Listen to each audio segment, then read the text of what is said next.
He's going out to the starting point.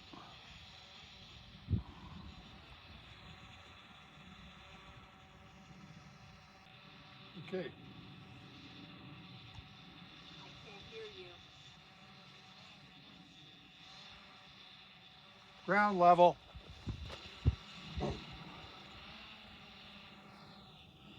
$15.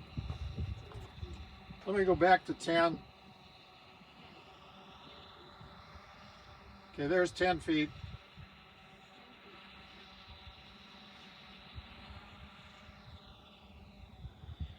$20.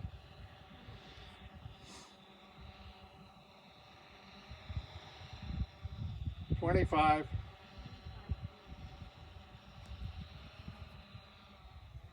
30.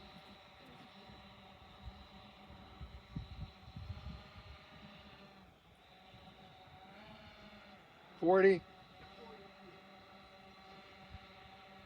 200 feet.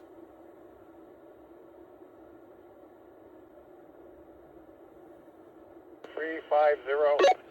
350 feet. Look like this, they're pretty heavy. I think they had almost another pound. But if you want to do the things that we're doing, make several flights, you need several of these. About the longest flight time you're going to get is maybe 22 minutes. But of course, we're taking a payload.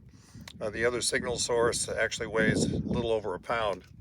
So that's quite a load. And anyway, we have 9 of these flight batteries. So it's not an inexpensive thing to do. But it's interesting. We'll see what the results So you show. put a lot of time, money, and effort into this. Well, yeah, besides the 2 drones, we have a third drone. That's the DJI Phantom 3. We use that sometimes for photography or also flying the signal generators. And of course, we have the portable spectrum analyzer. And what else do we have? Oh, yes, the AC power source. That's a battery-powered sine wave generator and filters for that. And all in all, someone asked me one time what all this stuff cost. It's probably around $10,000. Wow. So hopefully we get good data. Yeah, very good, Tom. Back to it.